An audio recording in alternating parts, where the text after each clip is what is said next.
এই মুসলমান সমাজের ছেলেরা যেভাবে নেশা করছে, যেভাবে মদ খাচ্ছে, অ্যালকোহল খাচ্ছে, গাঁজা খাচ্ছে এবং খেয়ে আল্লাহর দোহাই দিয়ে তারা মিথ্যা কথা বলছে। পুলিশ বলছে, আমাকে পুলিশ অফিসার বলছে যে আগে ছেলেরা মদ খেয়ে, আমাদের হিন্দু ছেলেরা মাক্কালি ভগবানের দিব্যি দিয়ে, কালীর দিব্যি দিয়ে তারা মিথ্যা বলতো, কিন্তু এখন আপনাদের মুসলমানের ছেলেরা আল্লাহর কসম, আল্লাহর কিরে বলে মদ খেয়ে মিথ্যা কথা বলছে। সেটা আমার শুনতে হলো। পুলিশ যখন বলছে তখন মনে হচ্ছে যেন আমার কান দুটো ধরে কেউ কেটে নিচ্ছে। কি বুঝলেন? এটা আমাদের সমাজের এই দুর্দশা।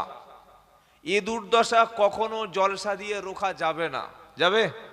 ওই মদখোরগুলো তো জলসা আসবে না, ও জানে গেলেই আমার ইঞ্জেকশন দেবে, যাবে না। মদখোরের বউগুলো যতই তাবিজ করুক জীবনে মদ ছাড়বে না। ছাড়বে? মদের তাবিজ যদি মদখোরের গোলায় ঝোলানো হয় তাবিজ ছাড়বে? ছাড়বে না। ও জানে তাবিজ তুই কি করবি, আমি 2 বোতল খেয়ে আসবো বেশি করে। বলে তাহলে ভালো বানানোর উপায়টা কি? ভালো বানানোর উপায় হচ্ছে একমাত্র আল্লাহর ভয় তার অন্তরে ঢোকানো। আল্লাহর ভয় কখন তার অন্তরে প্রবেশ করানো সম্ভব? যখন সেই ব্যক্তি ছোটবেলায়, বাচ্চা বয়সে হারাম কোনটা হালাল কোনটা যখন চিনিয়ে দিতে পারবো, যখন আল্লাহর দেওয়া ইলিম, কোরআন এবং হাদিসের জ্ঞান, আল্লাহর মোহাব্বত, রসুলের মোহাব্বত তার দিলের মধ্যে থাকবে, তখন তাকে দিয়ে আর কোনো নেশার বস্তু খাওয়ানো যাবে? যাবে? যেমন আপনাদের ইমাম সাহেব, উনি কি মদ খায়? নাউজুবিল্লাহ, খায় না।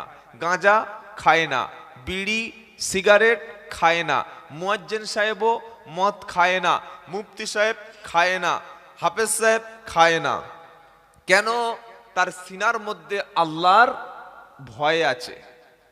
যতক্ষণ পর্যন্ত আমরা আমাদের সমাজের পরবর্তী ছেলেমেয়েরা যারা আসছে পৃথিবীতে, যারা আসবে, যারা ছোট্ট ছোট্ট বাচ্চা, এদেরকে যদি কোরআন এবং হাদিস আমরা শেখানো থেকে দূরে রাখি, আপনার ঘরের ছেলে মদ খেয়ে আপনার সামনে বোতল ভাঙবে, সেদিন দেখা ছাড়া কিছু করার উপায় থাকবে না। তো আল্লাহ পাক তাই শোনাচ্ছে, ওয়াকুল্লা ইনসানিন আলজামনাহু তাইরাহু ফি উনুকিহি ওয়া নুখরিজু লাহু ইয়াউমাল কিয়ামাতি কিতাবাই ইয়ালকাহু মানসুরা। আমি আল্লাহর বিচারটা কিয়ামতে যখন আমি শুরু করব, আমি কোনো সাক্ষী সেদিন ডাকবো না, আমি সেদিন কোনো আদালতের সামনে সাক্ষী উপস্থিত হতে বলবো না। বান্দাকে বলবো, বান্দা তুমি সারা জীবন যে কাজটা করেছিলে, দেখো তুমি নিজে নিজে পড়ে দেখো, তোমার যে নামাজগুলো পড়েছিলে, নামাজগুলো হিসাবগুলো তুমি মিল করে নাও।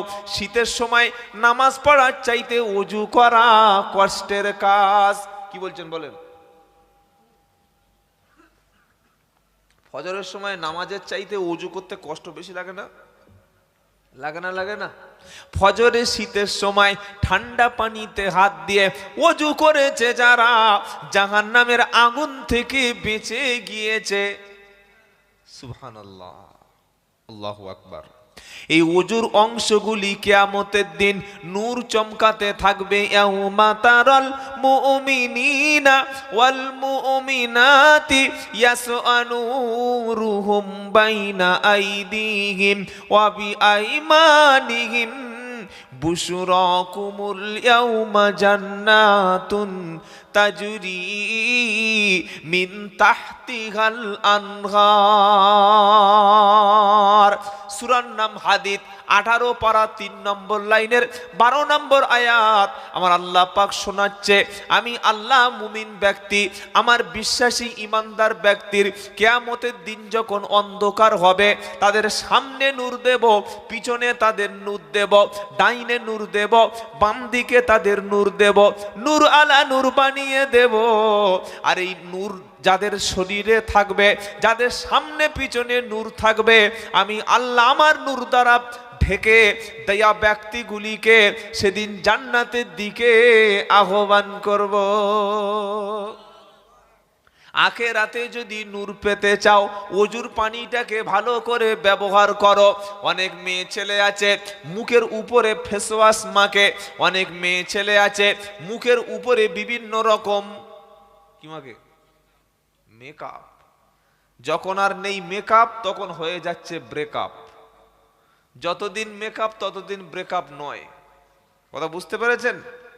ছেলেটা বলছে, হ্যাঁ রে, বিয়ের আগে তোর এত সুন্দর মুখ ছিল, আর বিয়ে করেছে কোথায় গেল? আর মেকআপ টেকআপ করিস না, ঠোঁটে লিপস্টিক দিস না, দেখতে ভালো লাগে না। এটা মেয়েদের অভ্যাস। বিয়ের আগে এমন সাজা সেজে বিয়ে বাড়ি যাবে, দু চারটে নামাজি ব্যক্তির চোখের জেনা কয়েকবার করিয়ে নেবে। কি বলছেন বলে? বিয়ে বাড়িতে মেয়েরা যে সাজা সাজে, ওই সাজা যদি স্বামীর বাড়িতে কখনো সাজতো, জীবনে স্বামীর স্ত্রীর কোনোদিন অশান্তি হতো না। অধিকাংশ স্বামীদের মন খারাপ তো হয় এই কারণে, রাস্তায় দেখছে সব কত কি, বাড়িতে এসে দেখছে সেই চলে, হয় না, হয় না। অথচ সাজগোজ করা স্ত্রী স্বামীর জন্য ছাড়া পৃথিবীর কোনো পুরুষের জন্য সাজা হারাম, জায়েজ নয়। আপনি কেন পর পুরুষকে দেখাবেন? বিয়ে যখন হয়ে গেছে এবার তো স্বামীর জন্য সাজবে। আস্তাগফিরুল্লাহিল আযীম, আস্তাগফিরুল্লাহ। কিয়ামতের পূর্বে একদল মহিলা বার হবে যারা সাজগোজ পর পুরুষের জন্য করবে, পর পুরুষকে নিজের দিকে আকৃষ্ট করবে, এমন পাতলা পোশাক পরে রাস্তায় বার হবে, মানুষ তার দিক থেকে চোখ ফেরাতে পারবে না, নিজে জাহান্নামী হবে, মানুষদেরকে ডেকে ডেকে জাহান্নামী বানাবে। সন্ধ্যা থেকে তারা যা বানার বানিয়ে বাড়ি চলে গেছে। বুঝলেন? এই মেয়ে ছেলে মারা গেছে, 5টা কাপড় দিয়ে মুড়ে দিয়েছে, মরণের সময় কবরে লাবাচ্ছে, নামানোর সময় কাপড় একটা টেনে ধরেছে। পাশের লোকেরা বলছে, পর্দা কর, কোনো পর পুরুষকে দেহ দেখতে দিস না, 5টা কাপড় ঢেকে রেখেছে, এরপরে যেন উপরের কাপড় সরাস না, ওর বডিটা দেখা পাপ। 5টা কাপড় ঢাকলে বৃদ্ধা মহিলার বডি পৃথিবীর কোনো পুরুষ দেখবে না। অথচ 16 বছর 18 বছর যখন ছিল, পাড়ার প্রত্যেকটা ছেলে জানে ইয়াং মেয়েদের চেহারাটা কেমন, কোথায় কেমন আছে। সব ছেলেদের মনে মেয়েদের কল্পনা আছে।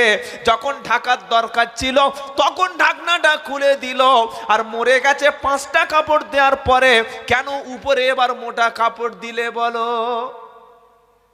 এখন আর কেউ দেখবে? মরা মেয়ের কেউ দেখে? খ্যাপা কথাকার। দেখার সময় সেই যখন দেখানো নিষেধ সেই সময় সবাই দেখেছে। আস্তে আস্তে পর্দাটা পুরো মুসলমান সমাজ থেকে উঠে যাচ্ছে। মেয়েদের দেখবেন আর ওড়না কেউ ব্যবহার করে না, একটা গেঞ্জি একটা প্যান্ট। কি যুগ জামানা পড়েছে বলুন তো। হাজী সাহেবের মেয়ে, মুয়াজ্জিন সাহেবের মেয়ে, ডাক্তার মাস্টারের মেয়ে, শিক্ষিত মুসলমানের বাড়ি, ইসলামের কোনো গন্ধ আর নাই। হিজাব এটা জুলুম, ওইসব পরে, ওসব আলেমের বউ পড়বে, মৌলভী সাহেবের বউ পড়বে। আমার যা চেহারা, আমার বউয়ের যা চেহারা, আমি বোরকা পরাবো তা লোক দেখবে কি করে? ছি ছি ছি ছি, দায়ুস, দায়ুস। আল্লাহ মাফ করুক, বলুন আমিন। খুব কঠিন জায়গা দুনিয়াটা ভাই, যেন আল্লাহ আমাদের দায়ুস করে না কবরে না নিয়ে যায়। আমিন বলেন। দায়ুসকে নিজের মা, নিজের বোন, নিজের মেয়ে, নিজের স্ত্রী, এই 4টি মহিলাকে বেপর্দার সঙ্গে পরপুরুষের সামনে প্রদর্শন যারা করায়, এরা হলো সুস্পষ্ট দায়ুস। জান্নাতে যেতে পারবেন না, জান্নাতে যাওয়া সম্ভব নয়। তবে যে ব্যক্তি নিজের নারীকে, নিজের বোনকে, নিজের স্ত্রীকে পর্দার সঙ্গে রাখবে, এই রকম স্বামী স্ত্রী পুরো ফ্যামিলি আল্লাহ জান্নাতে চলে যাবে। বলুন সুবহানাল্লাহ। পর্দা করবো ইনশাআল্লাহ, মরে গিয়ে, তাই তো ভাই? হ্যাঁ, মরে গিয়ে। আল্লাহ মাফ করে দিক, বলুন আমিন। মরে গিয়েছে, কাপড় চড়াচ্ছে, মরে যাওয়ার পরে এরকম 10 ফুট উঁচু কাপড় দিয়ে গোসল দিচ্ছে। একটা বাচ্চা ছেলে যাচ্ছে, মেরেছে ঠ্যাং, গোসল দিচ্ছে মেয়েদের, সার। তো মরে গেছে, 10 ফুট কাপড় দিয়ে মেয়েদেরকে ঘিরে গোসল দিচ্ছিস ভাই, যখন জীবিত ছিল 22 বছরের আমার সেই সকিনা ভাবি, 23 বছরের জাসমিনা ভাবি, 15-18 বছরের বিউটির মা কলের পাশে গোসল করেছে, পুকুরে গোসল করে শরীর ভিজে কাপড় জাপটে উঠে আসছে। কই এই সময় তো কাপড় ঘেরার কথা মনে ছিল না? তখন তোমার পর্দা কোথায় ছিল? তখন তোমার দেখতে ভালো লাগছিল খুব। আর এখন তুমি মরে গেছে বলছে দেখিস না। সত্যটা বোঝার চেষ্টা করুন। তো আল্লাহ পাক শোনাচ্ছে কিয়ামতের দিন আমি মুমিনদেরকে নূর দেব, ঈমানদারদের নূর দেব, সেই নূর দ্বারা তাদেরকে জান্নাতি চেনা সহজ হবে। সুবহানাল্লাহ। ইয়াউমা তাবয়াদ্দু উজুহু ওয়া তাসওয়াদ্দু উজুহু ফাআম্মাল্লাযীনা সায়াদ্দাতু উজুহুহুম আকফারতুম বা'দা ঈমানিকুম ফাদুকুল আযাবা বিমা কুনতুম তাকফুরুন। চতুর্থ পারা দ্বিতীয় পৃষ্ঠা সূরা আল ইমরানের 106 নম্বর আয়াতে আল্লাহ পাক শোনাচ্ছে ইয়াউমা তাবয়াদ্দু উজুহু ওয়া তাসওয়াদ্দু উজুহু। সেদিন কিছু কিছু চেহারা হাস্যোজ্জ্বল হবে, তাদের মুখে শুধু হাসি থাকবে, উজ্জ্বল থাকবে। আবার কিছু চেহারা সেদিন কালো হবে, যাদের চেহারা সাদা হবে, হাসি হাসি খুশি খুশি ভাব থাকবে। এরা হলো ঈমানওয়ালা। সুবহানাল্লাহ। ঈমানদার কখনো টেনশন করে না। সুবহানাল্লাহ বলতে ইচ্ছা করে না? ঈমানদার কখনো বিষ খায় না, ঈমানদার কখনো গলায় দড়ি দেয় না, ঈমানদার কখনো সুইসাইড করে না, ঈমানদার কখনো শরীরে আগুন লাগায় না, ঈমানদার কখনো গলায় ফাঁস দিয়ে সিলিং এ ঝোলে না, ঈমানদার কখনো রেলে মাথা দেয় না। সে ভাবে আল্লাহ আমাকে পরীক্ষা করছে, আমাকে সবর করতে হবে, আমাকে ধৈর্য ধরতে হবে। বিপদ দিয়ে আল্লাহ পরীক্ষা করছে, ধৈর্য ধরবে, সবর করবে। যারা সবরকারী ব্যক্তির সঙ্গে পৃথিবীর কোনো ব্যক্তি না থাকতে পারে, আল্লাহ কিন্তু সবরকারী ব্যক্তির সাথে থাকে। আপনার পকেটে যখন টাকা থাকবে না, সমাজ আপনাকে এড়িয়ে যাবে, কেউ তখন আগে থেকে সালাম দেবে না। পকেটে যখন টাকা থাকবে না, গ্রামের মানুষ আপনাকে দাওয়াতার করবে না।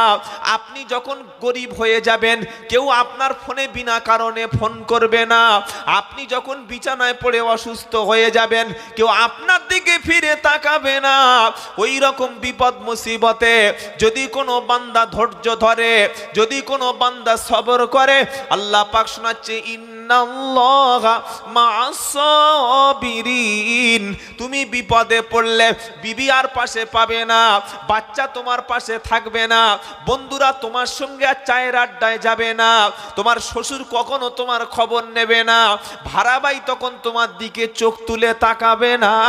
সবাই যখন মুখ ফিরিয়ে নেবে, আমি আল্লাহ কিন্তু তোমার কঠিন মুসিবতে সবর যদি করো, ধৈর্য যদি ধরো, আমি আল্লাহ তোমার সাথে থেকে যাব।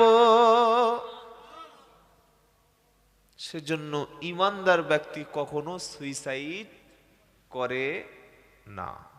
আর যদি কেউ সুইসাইড করে, আত্মহত্যা করে, তার ঠিকানা সোজা জাহান্নাম। কেন? এই শরীরের মালিক কিন্তু আমরা নই। এ হাত কার তৈরি? আল্লাহর। চোখ আল্লাহর।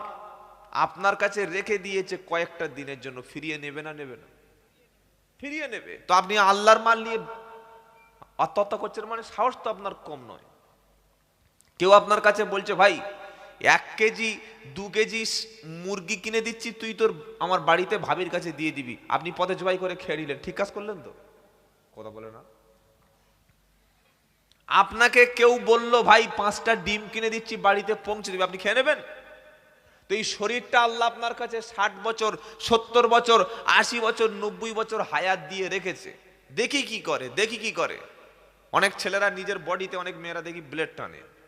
এত ভালোবাসা, শরীরে ব্লেড টানছে, ছুরি টানছে, বলছে দেখো তোমার কি ভালোবাসি।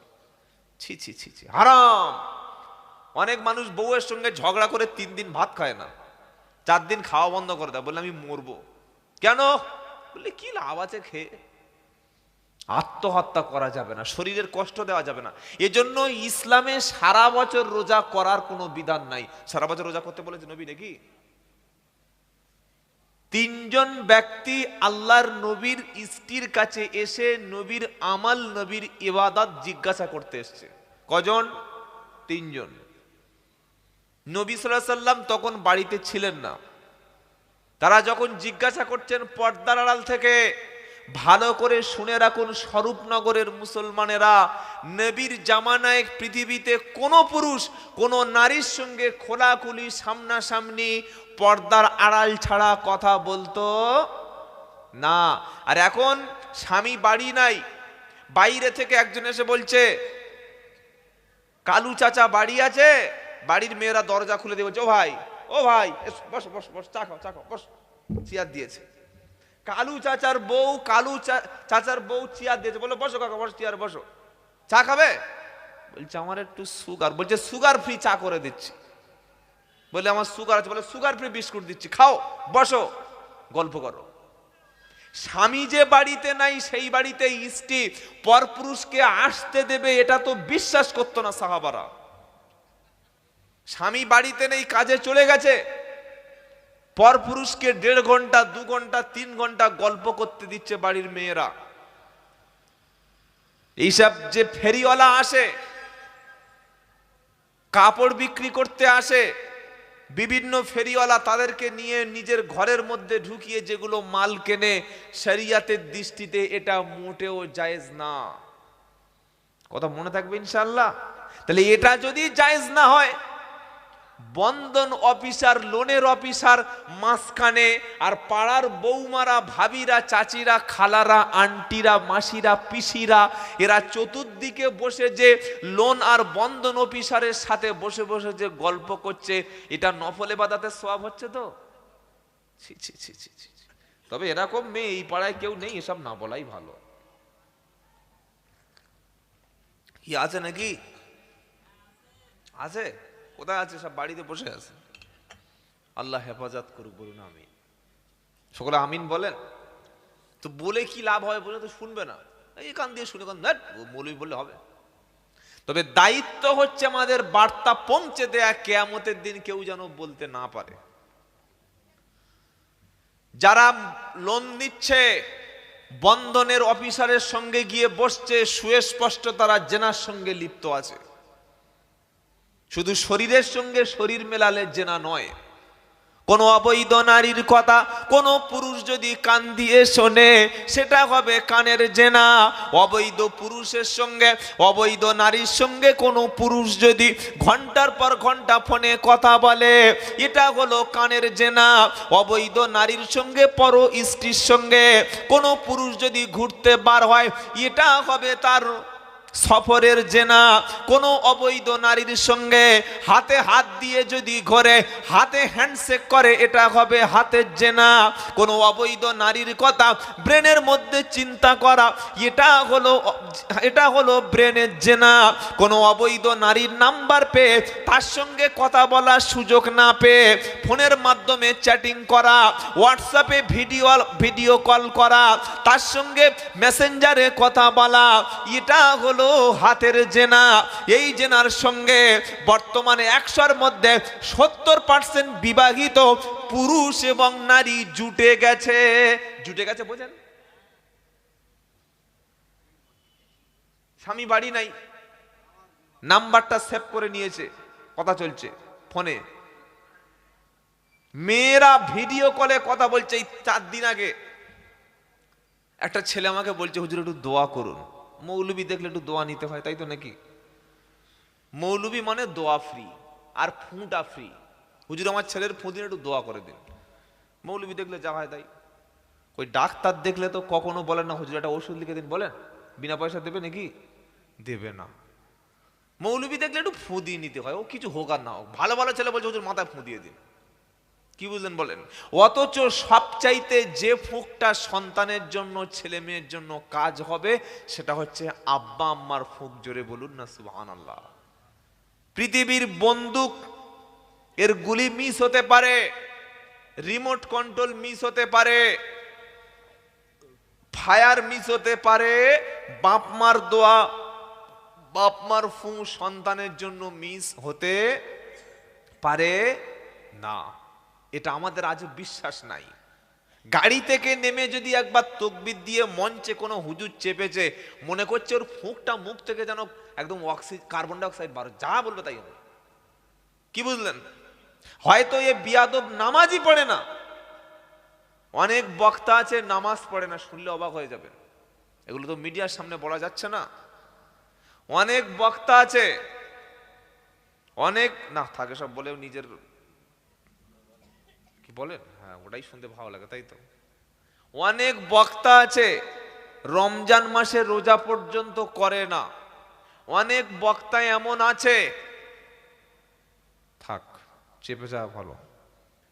এতটুকু আমল করুন যে সব সময় 5 ওয়াক্ত নামাজ পড়বো ইনশাআল্লাহ। বলেন 5 ওয়াক্ত নামাজ, হালাল খাবার, বাপ মাকে খেতে দিন, বিবিকে পর্দায় রাখুন, আর আপনার বোন আর ভাই আর প্রতিবেশীর সঙ্গে ভালো ব্যবহার করুন। জান্নাতে যাওয়া শুধু আপনার সময়ের অপেক্ষা। বলুন সুবহানাল্লাহ। কথা বুঝতে পেরেছেন বাবা? তো সেই ছেলেটা বলছে, হুজুর আমার বউ পালিয়ে গেছে, একটু ব্যবস্থা করুন। তার মানে বলছে একটা কি কিছু একটা করুন। আমি বললাম, ভাই হুজুরদের হাতে এরকম যদি কেরামতে থাকতো, পাড়ার সবচাইতে সুন্দরী বউটা হুজুরের ঘরে চলে আসতো। কি বলছেন বলেন? তাবিজ দিয়ে যদি কারোর বউকে বশ করা যেত, আমরা আগে সেক্রেটারির বউকে বশ করে মসজিদে ইমামতির টাকাটা বাড়িয়ে নিতে পারতাম। আমার ব্যক্তিগত কথা বলছি, 700 টাকায় 4 বছর ইমামতি করেছি। 700 টাকায় একদম প্রথম জীবনে, তখন ভালো করে আমার গোঁফ দাড়ি উঠেনি। কথা বুঝতে পেরেছেন? ঠকিয়েছে, প্রচুর ঠকেছি আমি। তো আগে সেক্রেটারির মসজিদের সেক্রেটারির বউকে তদবির করে ঘুরিয়ে নিয়ে স্বামীকে বশ করে নিতে পারতাম। এগুলো কিচ্ছু হয় না ভাই, খালি আই ওয়াশ ছাড়া কিচ্ছু নয়। গতকাল দেখলাম এক জায়গায় বোর্ড লেখা আছে, এখানে সুগারের মাদলি পাওয়া যায়। কিসের মাদলি বলেন? আচ্ছা আপনি বলুন, এটা যদি কোনো একটা শিক্ষিত মুসলমান, শিক্ষিত ছেলে দেখে, সে মেনে নেবে? সুগার মাদলি দিয়ে যদি সুগারের ওষুধ পাওয়া যায়, বন্ধ হয়ে যায়, তাহলে মেডিকেল কলেজ কেন থাকবে ভাই? এমবিবিএস এমডি মুসলমান ছেলেরা যে বড় বড় ডাক্তার হচ্ছে, ডাক্তার কোর্সটাই তো তুলে দাও না, দিয়ে একটা করে মৌলবি বসিয়ে দাও, একটা করে সুগারের মাদলি দিয়ে দিই, কন্ট্রোল হয়ে যাক সুগার। এগুলো ভণ্ডামি ছাড়া কিচ্ছু নয়। কি শুরু করেছে ব্যবসা? আল্লাহ মাফ করে দিকে আমাদের সকলে, বলুন আমিন। রাগ করছেন না তো? সে বলছে হুজুর বউ চলে গেছে। আমি বললাম, ভাই বউটা গেল কেন? সে বলছে, হুজুর আমার স্ত্রী প্রথম আমার কাছে, শুনে রাখেন যারা বিয়ে করেছেন বা করবেন, শোনেন, আমার স্ত্রী আমার কাছে প্রথমে একটা বড় স্মার্টফোন চেয়েছে, আমি ভালোবেসে কিনে দিয়েছি। তারপরে দোকানে বসতে চেয়েছে, আমি দোকানে বসিয়েছি। কোনোদিন আমি হিসাব নিতাম না। কোনো একটা কাস্টমারের সঙ্গে কথা বলতে বলতে সব সময় ফোনে কথা বলে, আমার সন্দেহ হয়। একদিন কাজে যাওয়ার নাম করে বাড়িতে ফিরে এসে দেখি, পিছন থেকে দেখি মালটা ভিডিও কলিং এ কথা বলছে। মানে সে আমার বউ দেখছে আর আমার বিবি তার মুখ দেখছে, দুজন দুজনে সামনাসামনি। বলুন আপনি যদি বাড়িতে গিয়ে দেখেন আপনার স্ত্রী কোনো পরপুরুষের সঙ্গে সামনাসামনি হাসি খুশি ভাবে গল্প করছে, অন্তরঙ্গ কথা বলছে, যেটা আপনার সঙ্গে বলে, পৃথিবীর প্রকৃত স্বামী কোনোদিন মেনে নেবে? তবে যারা হিঁচড়ে তারা মেনে নিতে পারে, স্বামী মেনে নেবে না। তো সে বলছে, হুজুর মেরেছি 2-1টা চড়, বাপের বাড়ি চলে গেছে, সে আর আসবে না বলছে। তা আপনি কি করবেন বলুন? আমি বলবো, ভাই কিছু করার নেই, এখানে কোনো ওষুধ কাজ হবে না। তুমি ভাই 100-5 টাকা, 1000-2 টাকার ভালো শাড়ি টাড়ি কাপড় কিনে নিয়ে শ্বশুর বাড়ি গিয়ে কোনো রকমে হাতে পায়ে ধরে বউটা নিয়ে চলে আয় ভাই, যেটা বাংলা কথা বুঝি। আমাকে কেন তুই 2000 টাকা দিবি, আমি দিন কত ঘুরে ঘুরে আরেকটা মৌলবি গুরুনির কাছে যাবি, সে 3000 টাকা ঝাড়বে। আরেক জায়গায় যাবে, 3 ঘন্টায় কাজ হয়, বশীকরণ, দাম্পত্য কলহ, সে 5000 টাকা ঝাড়বে। এসব ফেতনাবাজ, ধোকাবাজ, চিটিংবাজদের জোচ্চোর খপ্পরে না পড়ে 500 টাকার কাপড় কিনে, 1000 খানেক টাকার মিষ্টি কিনে, এখন ভালো ভালো রসগোল্লা পাওয়া যাচ্ছে, শ্বশুর বাড়ি চলে যা, দেখবি ঠিক চলে আসবে। কি খারাপ বুদ্ধি দিয়েছি বলে মনে হচ্ছে নাকি? আজকে স্বামী স্ত্রীর অশান্তি কেন হয়? স্বামী তার স্ত্রীকে দিনের উপরে না চালালেই তো ফিতনা হবে। এর জন্য দায়ী স্বামীরা। নবীর স্ত্রীর কাছে পর্দার সঙ্গে গিয়ে তিনজন ব্যক্তি প্রশ্ন করলো, হে আল্লাহর নবীর স্ত্রী আপনারা বলুন আল্লাহর নবীর আমল কেমন, কি কি আমল তিনি করেন? নবীর স্ত্রী বললেন, সাহাবারা, নবী মাঝে মাঝে নফল নামাজ পড়ে, কোরআন তেলাওয়াত করে, জিকির করে, তাহাজ্জুদ কাজা করে না। নবীর আমলগুলো শোনার পরে তিনজন ব্যক্তি বলল, প্রথম ব্যক্তি বলল, আমি আজ থেকে আর কখনো জীবনে সারা রাত ঘুমাবো না, আমি সারা রাত জেগে জেগে মৃত্যু পর্যন্ত নামাজ পড়ব।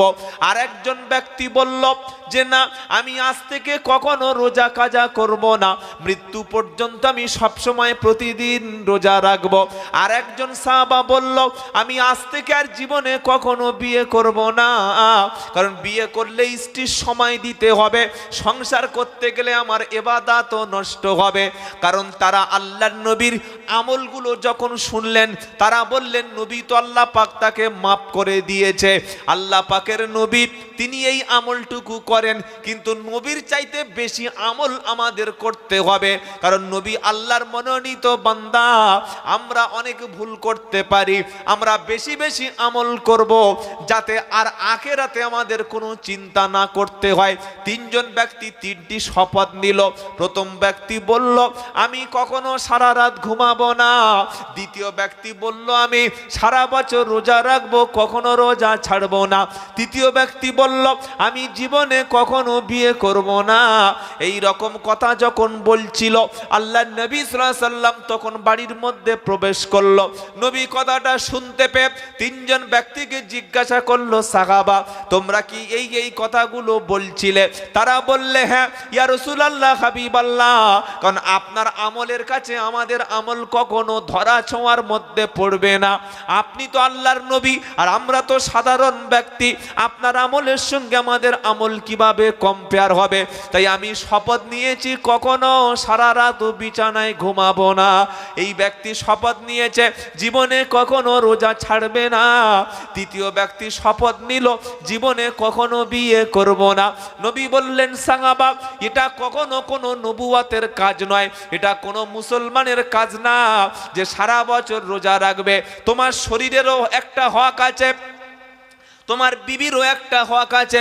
তুমি যদি সারা রাত জেগে জেগে ইবাদত করো, সারা রাত যদি নফল নামাজ পড়ো, তোমার বিবির পিছনে সময় দেওয়া এটা নফল নামাজের সওয়াব হবে। সুবহানাল্লাহ বলতে ইচ্ছা করলো না? এশার নামাজ পড়ে কেউ যদি বিছানায় ঘুমিয়ে যায়, স্ত্রীর সঙ্গে শারীরিক মিলন করবে, আবার শরীর নাপাক হয়ে গেলে ফজরের আগে গোসল করে মসজিদে যাবে, যতক্ষণ বিবির পিছনে সময় দিয়েছে, বিবির সঙ্গে শারীরিক মিলন করলো, ইসলাম বলছে আল্লাহ শারীরিক মিলনটাকেও নফল নামাজ হিসাবের মতো সওয়াব দিয়ে দেবে, যদি সেটা নিজের বৈধ স্ত্রী হয়। ইসলামে কোন কাজে সওয়াব নাই ভাই? প্রত্যেকটা ভালো কাজ সওয়াব। বলুন সুবহানাল্লাহ। এটা শুনে সাহাবা বলছেন, হুজুর আপনি কি বলছেন? স্ত্রীর সঙ্গে মেলামেশা সওয়াব? নবী বললেন, সাহাবা, এই কাজটা যদি অন্য কোন নারীর সাথে করো এটা সওয়াব না গুনাহ? ওই সাহাবা বললেন, এটা পাপ। নবী বললেন, পর স্ত্রীর সঙ্গে যেটা পাপ, নিজের স্ত্রীর সঙ্গে সেটা হলো সওয়াব। সুবহানাল্লাহ বলতে ইচ্ছা করে না? বলো, তুমি সারা রাত জাগবে না, মাঝে মাঝে স্ত্রীর সময় দেবে, বলো কি করলো? তখন সাহাবা বলেন, না হুজুর, আমি এটা ভুল সিদ্ধান্ত। সুতরাং বিবি ছেড়ে, বউ ছেড়ে, বাচ্চা ছেড়ে, সংসার ছেড়ে সন্ন্যাসী জীবন যাপন করা, 20 বছর জঙ্গলে গিয়ে থাকা, 30 বছর নদীর মাঝখানে থাকা, 40 বছর দেশ থেকে গায়েব হয়ে যাওয়া, এটা ইসলাম কখনো পছন্দ করে। কথা বুঝতে পেরেছেন না পারেন নাই? দ্বিতীয় ব্যক্তি বলল, আমি সারা বছর রোজা রাখবো, কখনো রোজা রাখবো ছাড়বো না। নবীজি বললেন, শোনো, আমি বিবিকে সময় দিই, আবার মাঝে মাঝে আমার তাহাজ্জুদ পড়ি। আমি সারা বছর রোজা রাখি না, মাঝে মাঝে রোজা রাখি, আবার মাঝে মাঝে রোজা ছেড়ে দিই, কারণ শরীরেরও একটা হক আছে। তুমি সারা বছর রোজা করবে না, প্রত্যেক মাসে 3টি করে রোজা রাখবে। সারা বছর নফল রোজার সওয়াব আল্লাহ তাআলা লিখে দেবে। 3টি করে রোজা আল্লাহর নবী প্রত্যেক মাসে রাখতেন। সুবহানাল্লাহ। আর তৃতীয় যে ব্যক্তি বলল কখনো বিয়ে করব না, শপথ নিয়েছে। এখন আমাদের ইদানিং কলে কিছু ছেলে দেখছি, আমাদের এলাকায় আছে বারাইপুরে, আপনাদের এখানে আছে কি জানি না, আপনারা বলতে পারবেন। ইদানিং কলে কিছু শিক্ষিত ছেলে দেখছি বিয়ে করছে না। এক তো বিশ এরকম আছে পাড়ায়, আছে না? বিয়ে করে নাই, আছে। তারা বলছে আমরা বিয়ে না করে ভালো আছি, ওসব ঝামেলা। আল্লাহর নবী বললেন বিয়ে যে করে না, আর নিকাহু মিন সুন্নতি ফামান রাগিবা আন সুন্নতি ফালাইসা মিন্নি, সে আমার দলের নয়, সে আমার উম্মত নয়। কি বলছেন বলেন? তুমি বিয়ে করছো না তার মানে তুমি বলছো আমার চরিত্র ভালো আছে। বিয়ে না করা মানে চরিত্রটা তাড়াতাড়ি নষ্ট হবে। বিয়ে করলে তোমার চরিত্র ভালো হবে। এই বর্তমান ফিতনার যুগে আপনার বাড়িতে যদি যুবক ছেলে থাকে, আপনি কাল থেকে মেয়ে দেখা শুরু করুন। 28 বছর, 27 বছর, 24 বছর, 25 বছর, 22 বছরের ছেলে সারা রাত বিছানায় কাদলা মাছের মতো লাফাচ্ছে, বাপ এদিকে তাহাজ্জুদ পড়ছে, বাপ বুঝতে পারছে না, হাসছে শুনে হ্যাঁ করে। আরে ওর তো বিয়ের প্রয়োজন। ক্ষুধা লাগলে যেমন খাবার দিতে হয়, ঘুম লাগলে যেমন ঘুম দিতে হয়, শারীরিক চাহিদার জন্য যে ক্ষুধা সেটাও ইসলাম ব্যবস্থা করে দিয়েছে। ইসলাম এমন একটা ধর্ম যখন মানুষের যেটা প্রয়োজন সেটার ব্যবস্থা করে দিয়েছে। বিয়ে থেকে যদি গাফিলতি করেন, সে দ্রুত জেনা ব্যভিচারের দিকে পা বাড়াবে। আর একটা ছেলে যখন কোনো নারীর সঙ্গে সম্পর্ক জড়িয়ে যাবে, ও আর জীবনে বিয়ে করবে না। বুঝতে পারছেন না? ও তো পেয়ে যাচ্ছে হারামের মাল, হারামের মাল তো পেয়ে যাচ্ছে। তার সঙ্গে ঘুরতে যাওয়া, তার সঙ্গে ফুচকা খাওয়া, তার সঙ্গে সিনেমা হলে যাওয়া, তার সঙ্গে ডেটিং করা, তার সঙ্গে যত রকম নোংরামি, বদমাইশি, শারীরিক সম্পর্ক, সেক্সুয়াল রিলেশন সব কিছু করে নিচ্ছে। তো কেন বিয়ে করবে ভাই? ও তো বিয়ে করবে না। বর্তমানে এই ফিতনার যুগে যুবক এবং যুবতীদের দ্রুত বিয়ের ব্যবস্থা করান, যদি তারা ম্যাচিউর হয়ে যায়। কথা মনে থাকবে ইনশাআল্লাহ। আবার এই বললাম বলে 13 বছর 14 বছর মেয়েদের ধরে বিয়ে দেবেন, এটা বড় ভয়ঙ্কর জিনিস। লেখাপড়া শিখছে, করতে একটা পয়সাওয়ালা ভুড়িওয়ালা লোক পেয়েছে, রাত্রেবেলা মেয়ে ধরে বিয়ে দিয়ে দিয়েছে, হচ্ছে না? আবার পরবর্তী 6 মাস পরে দেখতে পাওয়া গেল এই জামাইটা নিরুদ্দেশ হয়ে গেল, মেয়েটা নিয়ে ব্যাঙ্গালোরে গিয়ে, চেন্নাই গিয়ে বিক্রি করে ফেলে দিল। তখন বলছে হুজুর আমার মেয়েটাকে এনে দেন। কি করছে না করে না? আপনার সজাগ হতে হবে। আল্লাহর নবী তৃতীয় ব্যক্তিকে বললেন শোনো, তুমি বলছো কখনো বিয়ে করব না, আমি নবী বলছেন নিকাহু মিন সুন্নতি ফামান রাগিবা আন সুন্নতি ফালাইসা মিন্নি, বিয়ে করা আমার সুন্নাত। যে ব্যক্তি বিয়ে করবে না সে আমার উম্মতের মধ্যে পড়বে না। প্রত্যেকটা নবী বিয়ে করেছে, বরং প্রয়োজনে নবীরা একাধিক বিয়ে করেছে। জোরে বলুন সুবহানাল্লাহ।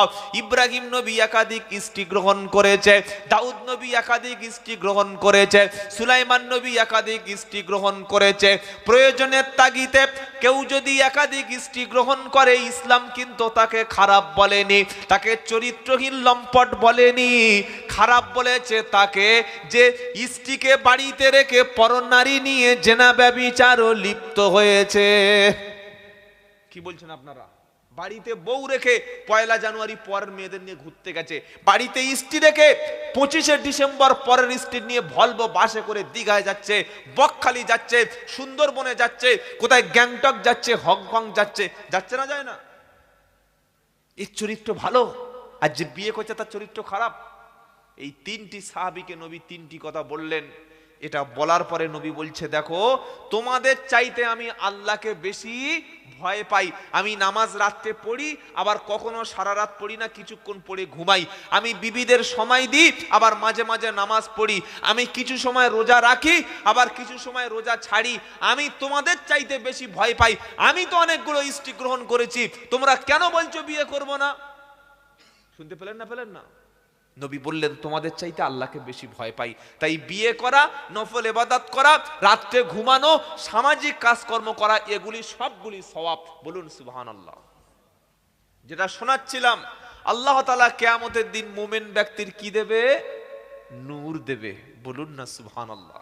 এই নূর দেখে ইমানদারের ফয়সালা হবে। কিয়ামতের দিন সামনে যখন আল্লাহ হিসাবের মাপকাঠিটা ফেলে দিল, দিয়ে বলবে ইকরা কিতাবাকা, বান্দা তুমি তোমার আমলনামা পড়ো। বান্দা নামাজগুলো মিল করিয়ে নেবে, কোরআন তেলাওয়াতটা মিল করিয়ে নেবে, দান সদকাগুলো যখন মিলে যাবে, হজগুলো মিলে যাবে, যাকাত ফিতরা কুরবানি যখন মিলে যাবে, আল্লাহ এবার বলবে বান্দা পড়ো পড়ো, তোমার ফাইলটা খুলে, তোমার বইটা খুলে তুমি পড়ো, দেখো তোমার ওই আমলগুলো মিলেছে কিনা। স্টেট ব্যাংকে আপনার অ্যাকাউন্ট খোলা আছে, প্রত্যেক মাসে যদি 10,000 টাকা রাখেন, মাঝে মাঝে 5,000 টাকা ডিপোজিট করেন, আপনি স্টেট ব্যাংকের বই নিয়ে কিংবা ইউনিয়ন ব্যাংকের বই নিয়ে, এলাহাবাদ ব্যাংকের বইটা নিয়ে যখন মেশিনে পুশ করে আপডেট করবেন, কোন মাসে কত তারিখে কত ঘন্টা কত মিনিটে কত টাকা আপনি ডিপোজিট করেছিলেন, বই আপডেট করলে সমস্ত আপডেট খাতার পৃষ্ঠায় আসবে কিনা? আসবে না? কম বেশি কি হবে? হবে না। আল্লাহ পাক তাই বলবে ইকরা কিতাবাকা, তুমি তোমার হিসাবটা তুমি পড়ো, পড়ে দেখো হিসাব মিলেছে কিনা। বান্দা দেখবে ফজরে, জোহরে, আসরে, মাগরিবে, ইশায় নামাজে হাজির আছে, রমজানে বাঞ্জার হাজির ছিল, জুমার দিনে হাজির ছিল, দান খয়রাতে বান্দা ছিল, কুরবানিতে বান্দা ছিল, তাহাজ্জুদে বান্দা ছিল। যখন সমস্ত হিসাবটা মিলে যাবে, স্ত্রীর সঙ্গে ভালো ব্যবহার করেছে, ভাইয়ের সঙ্গে খারাপ ব্যবহার করেনি, বোনকে কখনো কাঁদায়নি, প্রতিবেশীকে কখনো দুঃখ দেয়নি, আল্লাহ পাক বলবে কাফা বিনাফসিকাল ইয়াউমা আলাইকা হাসিবা, আজ তুমি তোমার নিজের হিসাব নেওয়ার জন্য যথেষ্ট। ডান দিকে রাস্তা জান্নাত, বাম দিকে রাস্তা জাহান্নাম, জান্নাতের উপরে পুলসিরাতকে আমি আল্লাহ পেতে দেব, এই পুলসিরাতটা পার হয়ে তুমি চলে যাও, তোমার হিসাবও তুমি নিজেই নেওয়ার জন্য যথেষ্ট। নিজের হিসাব নিজে পড়ে দেখো ঠিক আছে কিনা। কথা বুঝেছেন না বোঝেন নাই?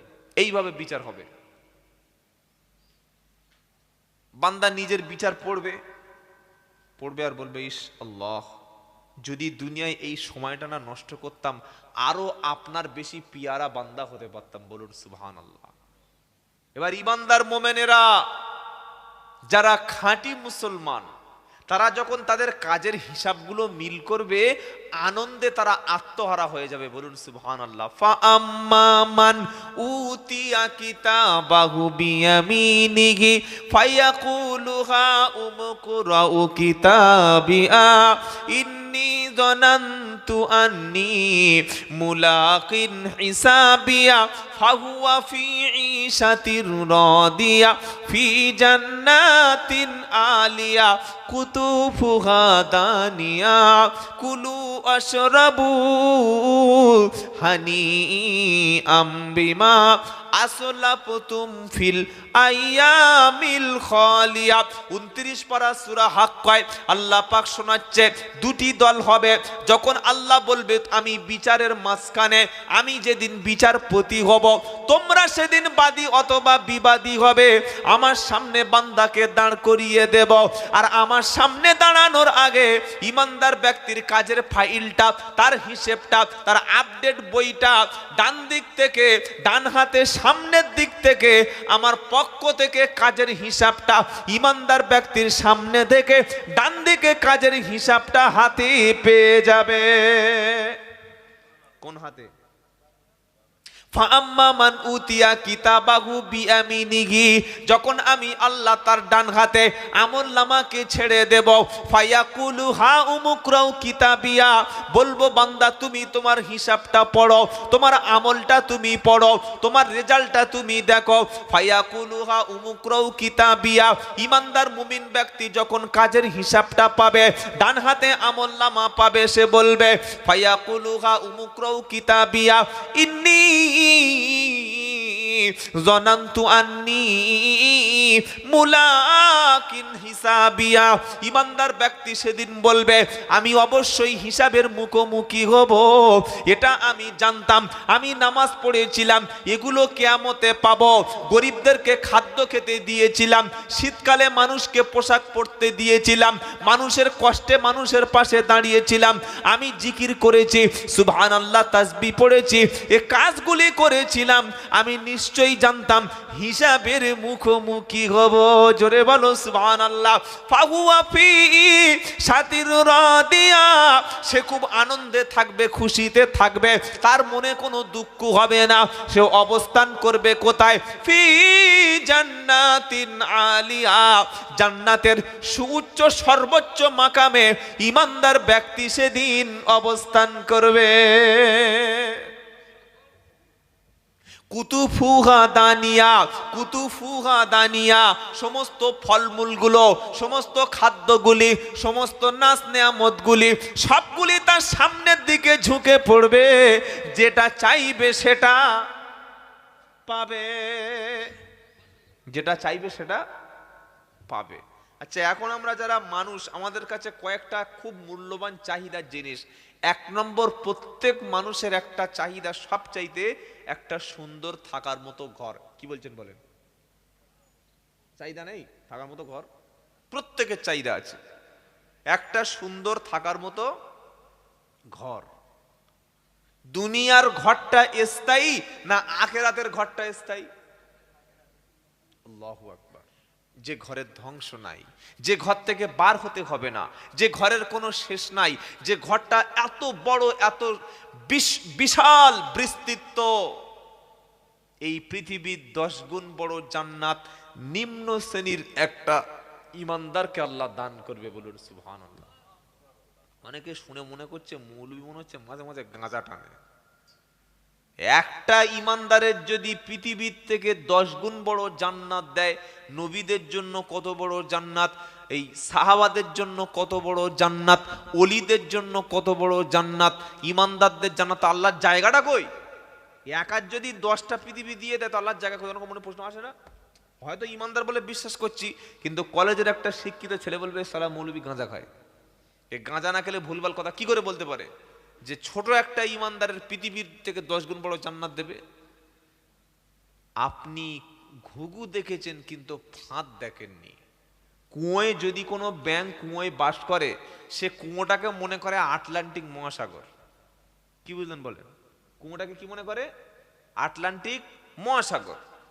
তো পৃথিবীতে একটু বসিরহাট গেছে, একটু কলকাতায় গেছে, একটু দিল্লি গেছে, বড় জোর মদিনায় গিয়ে, মক্কায় গিয়ে হজ করে এসছে। তা আবার হজ করে এসে কিছু কিছু হাজি সাহেব এত গল্প দেয়, মিনায় গেছি, মুজদালাফায় গেছি, শয়তানের পাথর মেরেছি, জমজমের পানি খেয়েছি, ছুটেছি, হাঁপিয়েছি, এমন গল্প দেয়া দিচ্ছে, লোকের টিকতে দিচ্ছে না। আছে না নেই? তুমি কুয়ো থেকে পড়ে কুয়োর পানি লাফাচ্ছে, মনে করছে আটলান্টিক সাগরে পড়ে আছে। এই পৃথিবীর চাইতে সূর্য কত ছোট না বড়? 13 লক্ষ গুণ বড়। কিন্তু যখন দেখি সূর্যটা ছোট লাগে না বড় লাগে? সূর্য ছোট লাগে। ভাবুন, পৃথিবীর চাইতে সূর্য 13 লক্ষ গুণ বড়। যারা বলছে একটা ঈমানদারের জন্য 10টা পৃথিবীর মতো যদি জান্নাত থাকে, তাহলে পৃথিবীর মধ্যে যদি 1 কোটি লোক জান্নাত পায়, আল্লাহর জায়গা কোথায়? আল্লাহর ক্যাপাসিটি কোথায়? ভাই, সত্যটা আপনাকে জানা লাগবে। এই পৃথিবীর 10 গুণ বড় জান্নাত আল্লাহ একজন নিম্ন শ্রেণীর ঈমানদারের দেবে। কোথায় আল্লাহর জায়গা? যে সূর্য পৃথিবীর চাইতে 13 লক্ষ গুণ বড়, ওই সূর্যের চাইতে আরো বড় কিছু আছে না নাই? জানেন কি আছে? আমরা রাতের আকাশে মিটমিট মিটমিট করে তারা দেখি, দেখি না? ছোট্ট ছোট্ট তারকা। যেটা দেখছেন ছোট, এটা যে কত সুবৃহৎ, কত বিশাল। যে সূর্যটা এই রকম পৃথিবী, এই রকম পৃথিবী মানে কয়েকটা বাড়ি মিলে হয় একটা পাড়া, কয়েকটা পাড়া নিয়ে হয় একটা গ্রাম, কয়েকটা গ্রাম নিয়ে হয় একটা পঞ্চায়েত, কয়েকটা পঞ্চায়েত নিয়ে হয় একটা ব্লক, কয়েকটা ব্লক নিয়ে হয় একটা কি অঞ্চল, কয়েকটা অঞ্চল নিয়ে হয় একটা থানা, কয়েকটা থানা নিয়ে হচ্ছে একটা জেলা, কয়েকটা জেলা নিয়ে হচ্ছে একটা রাজ্য, আর এই রকম কয়েকটা রাজ্য নিয়ে হচ্ছে একটা দেশ। একটা দুটো দেশ না, প্রায় 260টা মতো দেশ নিয়ে একটা পৃথিবী। এরকম পৃথিবীর মতো কত হাজার হাজার লক্ষ কোটি আল্লাহর এই মহাকাশে, আল্লাহর এই সোলার সিস্টেমের মধ্যে রয়েছে, আপনি ভাবতে পারবেন না কতটা জগৎ আছে। তো যে সূর্য পৃথিবীর চাইতে 13 লক্ষ গুণ বড়, এরকম 13 লক্ষ গুণ পৃথিবীর চাইতে বড় সূর্যটা, যে তারকা দেখছেন মিটমিট মিটমিট ছোট ছোট, ওই রকম তারকার মধ্যে এরকম সূর্য 2 কোটি সূর্য অনায়াসে টুপ করে ঢুকে যেতে পারে। একবার জোরে বলুন সুবহানাল্লাহ। আপনি অবাক হয়ে যাবেন যে আল্লাহর জায়গা কত বড়, আল্লাহর ক্যাপাসিটি কত বড়। ওই তারকার মধ্যে 13 লক্ষ গুণ বড় ওজন পরিমাপের সূর্য, যে 2 কোটি সূর্য ঢুকে গেল একটা তারকার মধ্যে, ওই তারা কিন্তু একটা নয়, একটা নয়, ওই তারকা রয়েছে গ্যালাক্সিতে। এত বড় বড় গ্যালাক্সি, বিজ্ঞানীরা কোটি কোটি মিলিয়ন ট্রিলিয়ন আজও পর্যন্ত গ্যালাক্সি এবং তারার হিসাব বিজ্ঞানীরা করতে পারেনি। সুবহানাল্লাহ, কত বড় আল্লাহর পৃথিবী, আল্লাহর পৃথিবীটা কত বিশাল। আল্লাহর জান্নাতের জায়গা আছে না নাই? সুবহানাল্লাহ। এজন্য ভাই পড়াশোনা করা লাগবে, শুধু বলে গেলে চলে গেলে হবে না। তো আল্লাহ পাক বলছেন ফি জান্নাতিন আলিয়া, ইমানদার মুমিন ব্যক্তি থাকবে জান্নাতে সুউচ্চ মাকামে। কারণ দুনিয়াতে ইমানদার ব্যক্তি কোনো খারাপ জায়গায় থাকে না। দুনিয়া ইমানদার ব্যক্তিদেরকে মসজিদে পাওয়া যায়, আলেমদের কাছে পাওয়া যায়, কোরআনের কাছে পাওয়া যায়।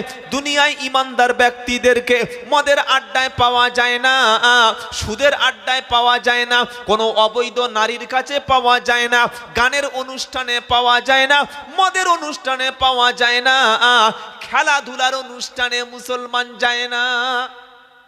কি বলছেন বলেন? প্রত্যেকটা এলাকাতে এমএলএ, বিশ্ব এমএলএ কাপ চলছে, যুবকরা খেলা করছে, যুবতীরা খেলছে। দিনের বেলা এমএলএ কাপ খেলা হচ্ছে, রাত্রেবেলা সেখানে ফাংশন আছে না নাই? এটা মুসলমানদের কথা বলছি, অমুসলমানদের কথা বলার সময় নেই আমার হাতে। মুসলমান দিনের বেলা দিচ্ছে খেলা, রাত্রেবেলা লাগাচ্ছে মেলা, সেখানে যত রকমের ড্যান্স হচ্ছে, পাশে একটা জুয়ার ঠেক বসছে, লটারি চলছে, জুয়া চলছে, এক সাইডে মদের বোতল চলছে, শত শত নারীরা ইজ্জত হারাচ্ছে, ইমাম প্রতিবাদ করে চাকরি হারাচ্ছে, বাপ প্রতিবাদ করে মেয়ের কাছে খারাপ হচ্ছে, মা প্রতিবাদ করে ছেলের কাছে খারাপ হচ্ছে, গ্রামের কেউ প্রতিবাদ করতে পারছে না।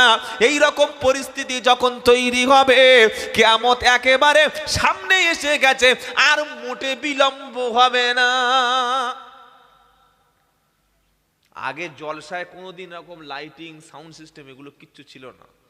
ওই সেই যেসব মাইক, ছোট ছোট যেই ওই হর্ন দেখেছেন, সেই ছোট ছোট যে মালগুলো, ওইগুলো একটা দুটো দিয়ে দিত। আর এরকম কি মাইক, ছোট্ট একটা মাইক্রোফোন দিয়ে, আর পাশে একটা হ্যাচাক লাইট ধরে, হ্যাচাক লাইট দেখেছেন? যারা বয়স্ক আমার আব্বারা বসে আছে দেখেছেন, দেখেন নাই? কয়েকটা গ্যাস ভরে দিলে এখন চলতো 3 ঘন্টা 4 ঘন্টা, ওটার নাম হচ্ছে হ্যাচাক লাইট। কি বলছেন, ওমারা এখন আর আছে? হ্যাচাক লাইটের জায়গায় কি চলে এসেছে দেখতে পাচ্ছেন? এই একটা আছে, এই একটা আছে। আহ কি দারুণ! কি বুঝলেন? আগে উপরে একটা ত্রিপল বা চট টাঙিয়ে দিত, লোক বসে বসে সুন্দর। এখন একবার দেখুন যেন বাঁশের ঘর সাজিয়েছে। সুবহানাল্লাহ। কি বলছেন বলেন? সব আছে কিন্তু হেদায়েত নাই। আগে মসজিদ মাটির ছিল ভাই, ছিল না? ঢুকতে গেলে মাথায় কাটুস করে লেগে যেত, তলায় ধুলো হতো, সাদা কাদা দিয়ে বাড়ির মহিলারা মাঝে মাঝে পবিত্র অবস্থায় মসজিদ নেপে দিয়ে আসতো, দিয়ে আসতো না? আর মসজিদের তলায় প্লাস্টিকের চট বিছিয়ে দিত। ইমাম সাহেবের জন্য শুধু একটা নামাজের পাটি ছিল। ঠিক বলছি না ভুল বলছি? আর এখন ওই মাটি থেকে ইট, ইট থেকে সিমেন্ট, সিমেন্ট থেকে নেট সিমেন্ট, নেট সিমেন্ট থেকে আরো পুট্টি, পুট্টি থেকে এলো দামি রং, তারপরে টাইলস, পুরো ওয়াল টাইলস। মসজিদের বাথরুমে দেখি টাইলস বসিয়েছে, পুরো ওয়াল টাইলস। আমি বললাম সেক্রেটারিকে, ভাই মসজিদে যখন বাথরুমে টাইলস লাগিয়েছি, তো মুসাল্লিদের পায়খানা করতে একটু কষ্ট হয়, ঘামবার হয়, মসজিদের পায়খানায় 2টো এসি লাগিয়ে দে। কি খারাপ বলছি বলেন? যখন লাগাচ্ছি সব জায়গায় এসি, তো মসজিদের পায়খানা এসি লাগা, ওখানে এসি দিচ্ছিস না কেন? আর ইমাম সাহেবের ঘরটা দেখি সিঁড়ির তলায়। কি বুঝলেন বলেন? সেই মুর্শিদাবাদে দেখেছেন জীবতুন্নেসার কবরটা সিঁড়ির তলায় দেখেন নাই? তো তাই বানিয়েছে মুসলমান সমাজ। প্রত্যেকটা মসজিদের সময়ের দাবি, ইমাম সাহেবের জন্য মসজিদ কমিটি ইমামের জন্য পার্সোনাল একটা ঘর তৈরি করুন। হাওড়া, হুগলি, মেদিনীপুর, বাঁকুড়া, বীরভূম অধিকাংশ জেলায় আমি সফর করে দেখেছি, প্রত্যেকটা মসজিদের সঙ্গে ইমাম সাহেবের আলাদা রুম, স্পেশাল কামরা আছে। ইমাম বিবি বাচ্চা নিয়ে সেখানে মানুষ করছে, পড়াশোনা শেখাচ্ছে। এরকম একটা ঘর যদি আমরা প্রত্যেকটা ইমামকে একটা বা দুটো রুম মসজিদ সংলগ্ন জায়গায় করে দিতে পারতাম, ইমাম সাহেবের ছুটিরও প্রয়োজন হতো না, ইমাম সাহেব ফ্যামিলি নিয়ে থাকতে পারত, আর মেয়েদের সঙ্গে ইমাম সাহেবের কোনোদিন ঝামেলা হতো না। কি বলছেন বলেন? নিজে বিবির কাছে 30 দিনের রাত কাটায়, ফজরের সময় উঠতে পারে না। ইমাম সাহেব শুক্রবার নামাজ পড়ে বাড়ি গেছে, রবিবার জোহরে আসতে পারে না, এই আসরে এসেছে। সেক্রেটারি সাহেব এত বড় বড় চোখ বার করেছে যেন উনি একদম কানাদার জাল, এরকম করে চাইছে, এরকম করে। ও ইমাম সাহেব, বাড়ি গিয়ে কি করো? বাড়ি যাও কেন? এই কার উপরে চোখ বার করছিস? তুই নিজে সেক্রেটারি হয়েছিস, সভাপতি হয়েছো তুমি তো বিবির কাছে 30 দিন মিস করো না, সারাদিন সারা রাত ঘুমিয়ে থাকো। তুমি মাঝে মাঝে ফজরের নামাজটা পড়াও। তুমি পারবে মসজিদে 30 দিন ঘুমাতে? পারবে না। তাহলে ইমাম সাহেব সপ্তাহে একদিন বাড়ি যাচ্ছে, কেন তার উপরে তুমি প্রেসার ক্রিয়েট করছো? হয় মসজিদের পাশে ঘর বেঁধে দাও, তা না হলে তাকে বাড়ি যেতে দাও। কি খারাপ বলছি বলে মনে হচ্ছে নাকি? এটা ইমামদের উপরে জুলুম। টাইলস যদি মসজিদে বসান, ইমামের যদি 10,000 টাকা না বেতন দেন, চামড়া ছাড়িয়ে নেবে কবরে ফেরেশতারা। এসি যদি মসজিদে কোনো লাগানো থাকে, ইমামের বেতন যদি মাসিক 15,000 টাকা না হয়, এখানে যেমন এসির ঠান্ডা হাওয়া বার করছে, কিয়ামতের দিন সেক্রেটারি, ক্যাশিয়ার আর মাতোয়াল্লির পিছন থেকে গরম হাওয়া ফেরেশতারা বার করে নেবে। এটা মনে রেখে দিও। মসজিদে এসি বসিয়েছে, খেয়ে কাজ নাই, কেন নামাজ আর গরমে হয় না? এত চর্বিযুক্ত মসজিদের মুসাল্লি, কিন্তু ইমামের পয়সা দেওয়ার সময় হুজুর গরিব এলাকা, কি করব। ইমাম সাহেবের সময় গরিব হয়ে গেলে আর এসি লাগানোর সময় ধনী হলে কিভাবে? খারাপ লাগছে নিশ্চয়ই, খারাপ তো লাগার কথা। সত্যটা আমাকে বলতে হবে ভাই। ইমামের উপরে ইনসাফ করবেন, বলেন ইনশাআল্লাহ। আর যারা ইমাম তাদেরও বলছি, মসজিদের চাকরি মানে প্রধানমন্ত্রী নয়। চাকরি পেয়েছো, কি হয়েছে? কোন মসজিদের আন্ডারে একজন ইমানদার ব্যক্তির বাড়িতে যদি বেনামাজি থাকে, এই সম্পর্কে অবশ্যই ইমামকে জিজ্ঞাসা করা হবে। যে মহল্লায় ইমাম সাহেব ইমামতি করছে, সেই মহল্লায় কোনো মেয়ে যদি বেপর্দায় থাকে, সেই মহল্লায় কোনো ছেলে যদি কোরআন না জানে, ইমামকে আল্লাহর সামনে দাঁড়িয়ে জবাব দিতে হবে। সেই মহল্লায় যদি গান বাজনা চলে, ইমাম সাহেবকে আল্লাহর সামনে দাঁড়িয়ে জবাব দিতে হবে। সেই মহল্লায় যদি সুদের ব্যবসা চলে, মসজিদ কমিটি ইমামকে জবাব দিতে হবে। অত সহজ নাকি? যখন ঢুকেছে মসজিদে ইমাম সাহেব, এরকম হালকা আমার মতো চেহারা, আর 10 বছর ইমামতি করে পেটটা যা বাড়িয়ে নিয়েছে, রুকুতে যেতে পারছে না, রুকু যাওয়ার আগে পেট চলে যাচ্ছে, এত খেয়েছে। সকালে চা, তারপরে টিফিন, তারপরে ডিম ভাজা দিয়ে পান্তা, অমলেট, কি বুঝলেন, দুপুরে মুরগির লেগ পিস, রাত্রেবেলা বিপ। ঈশার নামাজ পড়ে দুম করে বিছানায় শুয়ে পড়েছে, নাকের আওয়াজে মসজিদ ফেটে যাচ্ছে। এটা কি ইমাম? হ্যাঁ, এ তো ঘুমানোর ইমাম। ইমাম হচ্ছে সে, পাড়ায় যদি কোনো মানুষ মসজিদে না আসে, ইমামের রাতের বেলা ঘুম হবে না, তাহাজ্জুদে জেগে উঠে কাঁদবে, রব্বানা আমি তাদেরকে তো হেদায়েতের রাস্তা দেখাতে পারলাম না। পাড়ায় যদি 10টা ছেলে কোরআন শরীফ না জানে, ইমাম সাহেব সকালবেলা তাদের বাড়িতে যাবে, হাত ধরে পায়ে ধরে মসজিদে বসাবে, তাদেরকে কোরআন শরীফ শেখাবে। পাড়ায় যদি কোনো দাড়ি ছাঁচা লোক থাকে, ইমাম চিন্তায় তার মাথার চুল পেকে যাবে।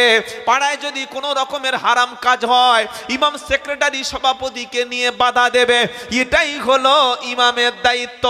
ইমাম জুমার দিন সুদের বিরুদ্ধে বক্তব্য দেবে, অন্যায়ের বিরুদ্ধে বক্তব্য দেবে, নারী নির্যাতনের বিরুদ্ধে দেবে, পণের বিরুদ্ধে বক্তব্য দেবে।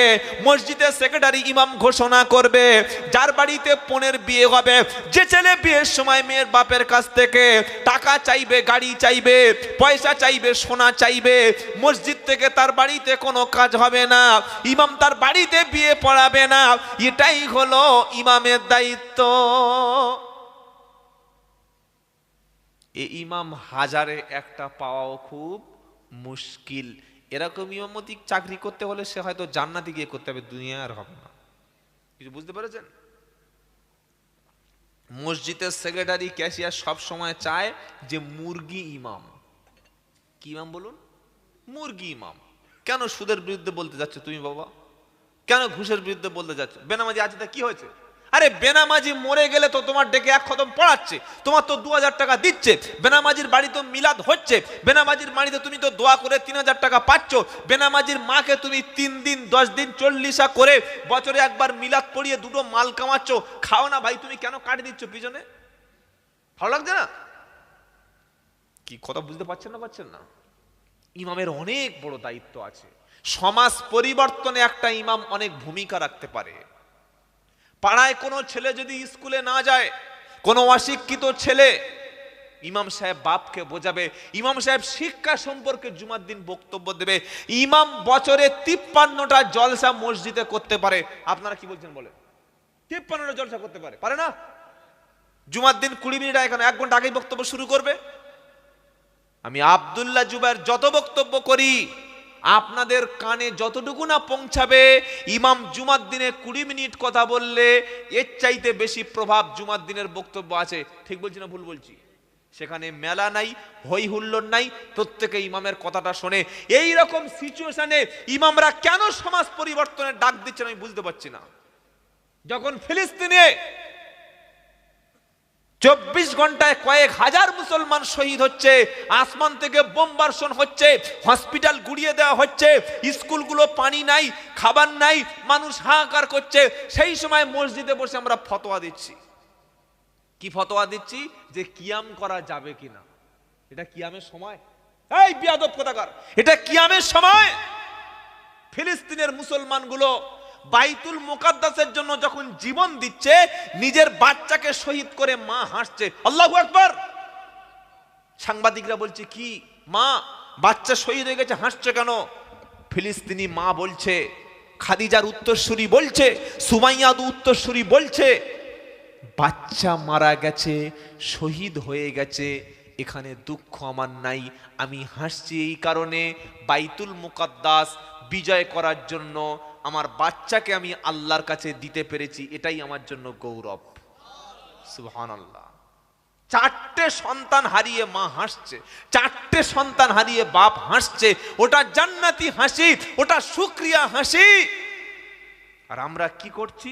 কেউ বলছে কিয়াম করলে লাথি মেরে ফেলে দেব স্টেজ থেকে, আবার কেউ বলছে কিয়াম করা হারাম। এই কামড়া কামড়ি শরিয়াতের, যেটা শরিয়াতের কোনো বিষয় নাই। আচ্ছা আপনি বলুন, ভালো করে ভেবে বলবেন, গোলামি করবেন না। যারা পড়াশোনা জানে তাদের বলছি, কোন ব্যক্তি যদি সারা জীবনে একবারের জন্য ইয়া নবী সালামু আলাইকা যদি না বলে দাঁড়ায়, আল্লাহ কি কবরে জিজ্ঞাসা করবে? বলেন। তাহলে যেটা শরিয়াতে ফরজ, ওয়াজিব, সুন্নাত কিচ্ছু নয়, ফুরফুরার আবু বকর সিদ্দিক মুজাদ্দেদ জামান ভালো মনে করে করতেন, আমরা অনেকে করি অনেকে করি না। তো এইটা নিয়ে কেন সমাজে ফিতনা বাঁধাচ্ছি? কিয়াম না করলে কাফের হবে, আবার কেউ বলছে হারাম, কেউ বলছে লাথি মেরে ফেলে দেবো, বলছে না বলে না? উচিত তো ছিল এই কথা বলা যে নামাজ না পড়লে সে জাহান্নামে যাবে, নামাজ না পড়লে তাকে আমরা সমাজ বাদ দেবো, নামাজ না পড়লে সমাজে নেব না, কোরআন না শিখলে তাকে সমাজ গ্রহণ করবে না। এটাই তো মৌলবীদের মুখের ভাষা হওয়ার দরকার ছিল, ছিল না? কেউ বলছে এই হাত এখানে বাঁধ, এটাই সহি হাদিস, এখানে যারা বেঁধেছে তাদের নামাজ হয় না, বলছে না বলে না?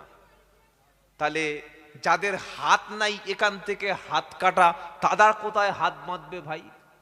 কি হাত কাটা লোক আছে না? নাই, বলছে না? যাদের প্রচন্ড ভুঁড়ি, যাদের এই রকম প্রচন্ড ভুঁড়ি, তারা তো নাভির নিচে হাত বাঁধতে পারবে না, ভুঁড়িতে হাত যাবে না, তাদের হাতটা কোথায় থাকবে? কেন ফিতনা ছড়াচ্ছ সমাজে? যে এখানে হাত বেঁধেছে তারও নামাজ হয়ে যাবে, এখানে যে বেঁধেছে তার নামাজ হয়ে যাবে। আমরা ইমাম আবু হানিফার মানি, তার মাসলাক অনুযায়ী চলি, নাভির নিচে হাত বাঁধি, ব্যাস নবীর আমল ছিল আমরা করি। এই বিষয় নিয়ে তুমি সমাজে মারামারি করবে, মসজিদ আলাদা করবে? বারাইপুরে গিয়ে দেখবেন লেখা আছে হানাফি জামে মসজিদ। বেলডা মুর্শিদাবাদে আমি গিয়ে দেখে এসেছি বেলডাঙ্গা আহলে হাদিস জামে মসজিদ। তাহলে মসজিদ আলাদা হলো কিভাবে? কেউ বলছে এটা ফুরফুরাদের মসজিদ, কেউ বলছে এটা তবলিগের মসজিদ। আমার মনে হয় তাহলে আল্লাহ মনে হচ্ছে 14-15টা। নাউজুবিল্লাহ, তবলিগের একটা আল্লাহ, ফুরফুরার একটা আল্লাহ, হানাফিদের একটা আল্লাহ, শাফি মাযহাবের আল্লাহ, এরকম আল্লাহ আছে নাকি? নাউজুবিল্লাহ। এক আল্লাহ, কোরআনও এক, নবী এক, কাবা শরীফ এক। সব যখন এক হলো, তাহলে মুসলমান সমাজটাকে ভাগ করলো কারা? ভাগ করেছে তো তারা, ইহুদিদের এজেন্ট হলো যারা। কি বলছেন বলেন? ফুরফুরার সব লোক যদি জান্নাতে চলে যায়, একটা তবলিগ যদি জান্নাতের পিছন দিয়ে জান্নাতে ঢোকে, তো জান্নাত জায়গা আল্লাহ আপনার ছোট করে দেবে? হ্যাঁ, কোন তবলিগওয়ালারা সব যদি জান্নাতে চলে যায়, একটা ফুরফুরার লোক যদি জান্নাতের পিছন দিকে আল্লাহ ঢুকিয়ে দেয়, তো তবলিগওয়ালাদের জন্য জান্নাতের জায়গা কম হয়ে যাবে? কেন মারামারি করছিস ভাই? এটা মারামারির সময় নয়, এখন সময় ঐক্য, এখন সময় পৃথিবীর জমিনে অস্তিত্ব লড়াই চলছে। আমি আসামে গেছি এবছর একবার, সামনে যাব 7 তারিখে। সেদিন আসামে গিয়ে শুনে এসেছি 1200 এর অধিক মাদ্রাসাকে স্কুল করে দেওয়া হয়েছে। ইসলামিক শিক্ষাকে পুরো নষ্ট করে দিয়ে, মাদ্রাসার সিস্টেম ধ্বংস করে দিয়ে মাদ্রাসাকে স্কুল বানানো হচ্ছে। মাদ্রাসা যদি বন্ধ হয়ে যায়, আর একটাও আলেম তৈরি হবে না, হাফেজ তৈরি হবে না, কোরআন পড়ানোর লোক থাকবে না। মাদ্রাসা আছে বলে ইসলাম টিকে আছে, মাদ্রাসা যেদিন বন্ধ হবে সেই দিন ইসলাম ধ্বংস হয়ে যাবে। কি বলছেন বলেন? আসামে শুরু হয়েছে, বাংলায় আগামীকাল শুরু হবে 2024-এ 22শে জানুয়ারি রাম মন্দির উদ্বোধন হচ্ছে। মসজিদের জায়গায় রাম মন্দির, আর কোন জায়গায় জায়গা নাই ভারতবর্ষে। এখনো তুমি মারামারি করছো মসজিদ নিয়ে, জোরে আমিন নিয়ে। ইমাম জোরে, ইমাম আস্তে আমিন বলছে, তুমি আস্তে আমিন বলো। তুমি সবার মাঝখানে গিয়ে আমিন বলে ঠেলে উঠেছে। আবার এই আমিন কেউ একজন জোরে বলেছে বলে এরকম বাড়ি নিয়ে 4-5 জন তেড়ে বলছে, এই শালা মসজিদ আমিন বলতেছে কেন? বলো। দুজনেই কাজটা তো ভুল করেছে ভাই। যখন দেখছি ইমাম আসতে বলছে, তুমি যদি সত্যি জোরে আমিন বলা তোমার মাযহাবে থাকে তুমি বলো, ঠিক আছে, কিন্তু এমন ভাবে বলো সেই পরিবেশটা তুমি নষ্ট করছো। আবার যদি কোনো ব্যক্তি একজন ভুল করে এখানে এই প্রচলন নাই বলেই ফেলে, তুমি তাকে মারতে যাচ্ছ, মানে কাজটা ঠিক করোনি। কি ঠিক বলছি না ভুল বলছি? ইসলাম বাড়াবাড়ি নয় ভাই, ইসলাম মধ্যপন্থা অবলম্বন করতে বলেছে। আমরা এই বিষয় নিয়ে ঝগড়া কেন করব? কাবা শরীফে তো সবাই নামাজ পড়ে, কেউ জোরে আমিন বলে, কেউ আসতে বলে, কেউ আমিন বলেই না। আমিন যদি কেউ সারা জীবন না বলে একটাও পাপ হবে না, কিন্তু আমিন বলা নিয়ে ঝামেলা পাকালে জাহান্নামে যেতে হবে। শুনতে পেলেন? কেউ নাভির নিচে হাত যদি না বাঁধে, বুকের উপরে হাত যদি না বাঁধে, হাত ছেড়ে দিয়ে নামাজ পড়লে সারা জীবনও তার নামাজ হয়ে যাবে। কিন্তু কেউ যদি হাত বাঁধা নিয়ে ঝামেলা পাকায়, আল্লাহ কবরে গেলে হাত মেরে ভেঙে দেবে। তোকে হাত বাঁধার জন্য পাঠিয়েছিলাম?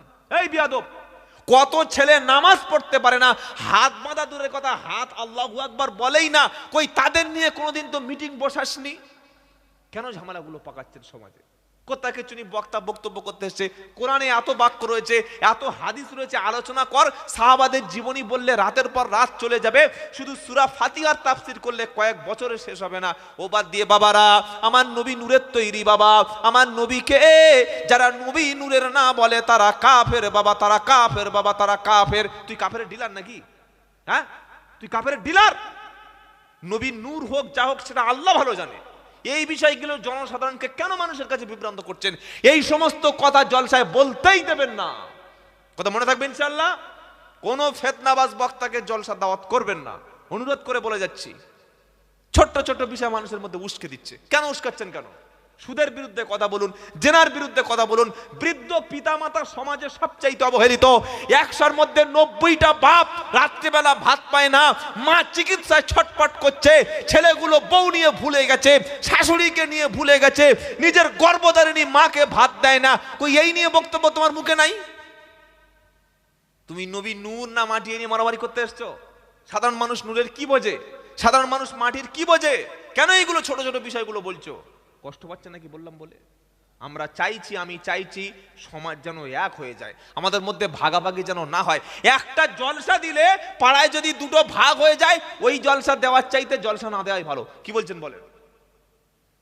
কত জায়গায় শুনি হুজুর আমাদের গ্রামে দুটো দল। কেন? বললে এমন একটা বক্তা এনেছিলাম, সে সমাজটা ভাগ করে দিয়েছে। আমরা কেন বলতে পারবো না যে তবলিগ ফুরফুরা ভাই ভাই, হানাফি সাফি ভাই ভাই, আমরা সাফি মালিকি ভাই ভাই? এটা কেন বলতে পারছি না? বরং কি বলছি, ওদের দেখা হলে সালাম দিবি না, ওরা মরলে জানাজা পড়বি না, ওরা নবীর দুশ্মন। সব নবীর দুশ্মন? তুই নবীর আশেক?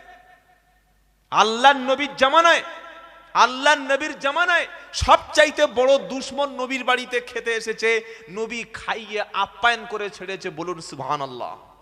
কই নবী তো প্রতিশোধ নেননি। যেদিন মক্কা বিজয় হলো, আল্লাহর নবী যখন মক্কা বিজয় করলো, মদিনা থেকে 10,000 সাহাবা নিয়ে নবী যেদিন মক্কায় প্রবেশ করলো, কোন মক্কা? যেখানে 13 বছর নবীকে নির্যাতন করা হয়েছে, সাহাবাদেরকে শহীদ করা হয়েছে। 13 বছর নির্যাতন সহ্য না করতে পেরে আল্লাহর নির্দেশে রাতের অন্ধকারে নবী মক্কা থেকে মদিনায় চলে গেছে। নবী যখন চলে যায় তখন একা, সঙ্গে ছিল আবু বকর সিদ্দিক, কেউ সেদিন ছিল না। মক্কায় নবীর আশ্রয় বলতে কেউ ছিল না। আবু জাহেল, উতবা, সাইবা, মুগিরা, আবু সুফিয়ান নির্যাতন করেছে। নবী আল্লাহর নির্দেশে মদিনায় গেল। মদিনায় গিয়ে যখন ক্ষমতা ফিরে পেল, আল্লাহ যখন নেতৃত্ব দান করলো, কোরআনের আইন যখন নবী প্রতিষ্ঠা করলো, নবী ইন্তেকালের আগে 10,000 সাহাবা নিয়ে মক্কায় ঢুকলো। যাওয়ার সময় গেছে একা, আসার সময় 10,000। সুবহানাল্লাহ।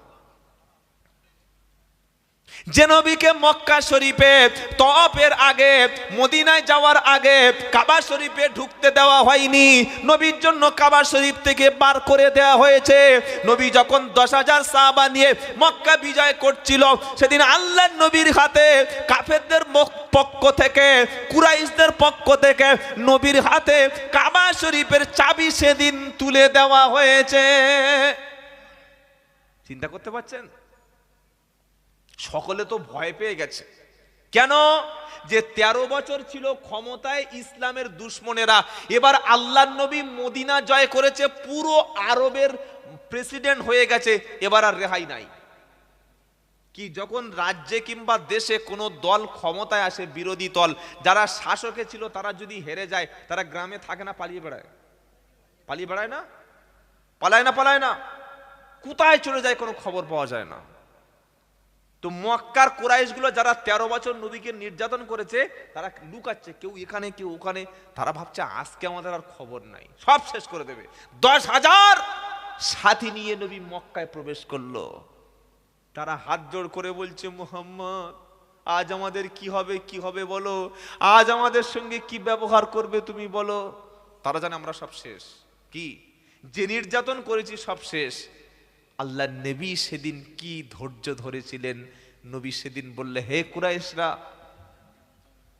আজ আমি সেই কথা বলবো যে কথা আমার ভাই ইউসুফ আলাইহিস সালাম বলেছিলেন। 11 ভাইয়ের মধ্যে 10 ভাই ষড়যন্ত্র করে কুয়ায় ফেলে দিয়েছিল। তিনি যখন কুয়া থেকে আল্লাহ তাআলা তাকে তুলে মিশরের প্রেসিডেন্ট, খাদ্যমন্ত্রী বানিয়ে দিল, তিনি যখন খাবার গম দিচ্ছিল, 10 ভাইকে যখন তিনি চিনতে পারল, তিনি বলেছিলেন, লা তাসরিবা আলাইকুমুল ইয়াউম, আজ তোমাদের বিরুদ্ধে কোনো অভিযোগ নাই, সবাইকে ক্ষমা করে দিলাম। বলুন সুবহানাল্লাহ। নবী মক্কায় কাবা শরীফ তওয়াফ করে কাবা শরীফ থেকে বার হয়ে সবার সামনে দাঁড়িয়ে আছে। মক্কার হাজার হাজার কুরাইশ দাঁড়িয়ে আছে। তারা ভেবেছে এবার গণহত্যা শুরু হবে। কি শুরু হবে? গণহত্যা। যেহেতু মক্কায় 13 বছর আমরা তো নবীকে নির্যাতন করেছি, এখন তারা 10,000 এসছে মানে ছাড়বে। নবীজি কাবা শরীফের সামনে দাঁড়িয়ে বললেন, লা তাসরিবা আলাইকুমুল ইয়াউম, আজ তোমাদের বিরুদ্ধে কোনো অভিযোগ নাই, আমি সবাইকে ক্ষমা করে দিলাম। জোরে বলো। সুন্দরতম আকলাক ছিল দয়ার নবীজির, দিনের তারে ছিলেন তিনি অতি বড় বীর। সুন্দরতম আকলাক ছিল দয়ার নবীজির, দিনের তারে ছিলেন তিনি অতি বড় বীর। সবাইকে তিনি করিতেন ক্ষমা, সবাইকে তিনি করিতেন ক্ষমা, করুক যতই বড় ভুল। নামটি তাহার ছিলেন ওগো মুহাম্মদ রসূল, মুহাম্মদ রসূল। সবাইকে তিনি করিতেন ক্ষমা, করুক যতই বড় ভুল।